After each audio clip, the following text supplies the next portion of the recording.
दिल्ली विधानसभा चुनाव में जो एक बड़ा मुद्दा रहने वाला है वो रहने वाला है भ्रष्टाचार को लेकर के, क्योंकि आम आदमी पार्टी की सरकार जिस मुद्दे को लेकर के दिल्ली में सरकार लगातार चल रही थी वो एक भ्रष्टाचार का आरोप कांग्रेस पर जो लगाया था और उसी को लेकर के कांग्रेस की जगह आम आदमी पार्टी आई। अब बीजेपी आम आदमी पार्टी पर लगातार भ्रष्टाचार का आरोप लगा रही है।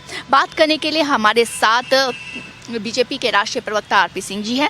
सर, सबसे पहले तो ये बताइए कि भ्रष्टाचार का मुद्दा एक बड़ा मुद्दा है और इसी मुद्दे को लेकर के आम आदमी पार्टी जो ने कांग्रेस पर ये मुद्दा लगाया था, अगर आपको याद हो तो, और अब आम आदमी पार्टी पे बीजेपी लगातार एक नहीं कई घोटालों के आरोप लगा रही है। तो एक बड़ा मुद्दा ये इस बार विधानसभा चुनाव का।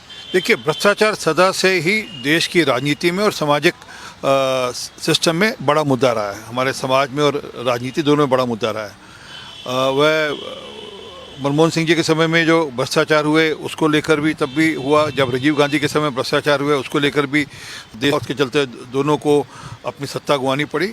और इसी प्रकार जब केजरीवाल साहब आए थे तब ये शीला दीक्षित को लेकर कहते थे कि उन्होंने बड़ा भ्रष्टाचार किया। 370 पेज की एक रिपोर्ट दिखाते थे कि मेरे पास 370 पेज हैं और मैं इसके आधार पर इनके खिलाफ मुकदमा करूंगा। परंतु जब सत्ता में आए, क्योंकि कांग्रेस का समर्थन लेकर सत्ता में आए थे, कांग्रेस के समर्थन से सरकार बनाई थी, तो 370 पेज की रिपोर्ट इन्होंने कूड़े के ढेर में डाल दी। परंतु और खुद भ्रष्टाचार में लिप्त हो गए। ये भी क्या कर रहे थे कि हम दिल्ली में शराबबंदी करेंगे और जहाँ शराब का ठेका खुलना होगा या शराब बिकनी ना बिकनी होगी तो ये मोहल्ले की बहनें तय करेंगी। तो सब छोड़ दिया, वो सब कुछ ऐसा कुछ किया नहीं। और जब भ्रष्टाचार का मामला आया, जब शराब का मामला आया, तो बड़े बड़े ठेकेदारों के साथ साउथ के जो लॉबी है, साउथ इंडिया की जो लॉबी है, उसके साथ मिलकर इन्होंने यहाँ पर शराब के ठेके दिए, जिसकी कैग की जो रिपोर्ट आई है उसके अनुसार 2706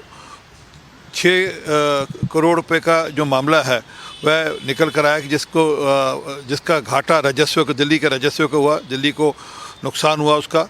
और ये भी ऐसी भी जानकारी है कि उसके चलते हुए जो पैसा कमाया, उस पैसे से गोवा में चुनाव लड़ा जाकर इनके गोवा के खुद के जो कैंडिडेट हैं वह साक्ष्य दे चुके हैं कि हमको कैश डिलीवर हो रहा था चुनाव के दिनों में, और वह कैश कहाँ से आ रहा था अब उसके लिंक भी निकल कर आ रहे हैं आस्ता आस्ता कि वह साउथ की जो लिकर लॉबी है उसके माध्यम से कुछ पैसा आ रहा था। तो इस सारे मामले में पूरा भ्रष्टाचार निकल कर इनका रहा। और एक महकमे में नहीं, वो दिल्ली जल बोर्ड में हो उसमें बड़े भ्रष्टाचार हुए, आज तक उनकी इन्होंने कभी ऑडिट नहीं कराई। DTC हो उसमें भ्रष्टाचार है, दिल्ली में जो क्लासरूम्स बनाए उसमें भ्रष्टाचार है। तो कोई एक डिपार्टमेंट ऐसा हो जहाँ इन्होंने भ्रष्टाचार ना किया हो। यहाँ तक कि जो मोहल्ला क्लिनिक है उसमें भी 65,000 फेक टेस्ट पकड़े गए और उस पर अभी इंक्वायरी चल रही है। तो ये सरकार पूरी तरह भ्रष्टाचार में डूबी सरकार है, इसलिए हमारे लिए भ्रष्टाचार बड़ा मुद्दा है। और जब भ्रष्टाचार होता है तो उसका अंततः नुकसान वहाँ के रेजिडेंट्स को, वहाँ के सिटीजन्स को होता है। कैग की रिपोर्ट को लेकर के दिल्ली हाई कोर्ट ने आम आदमी पार्टी को ये भी कहा कि आपकी ईमानदारी पर ऐसे में शक होता है।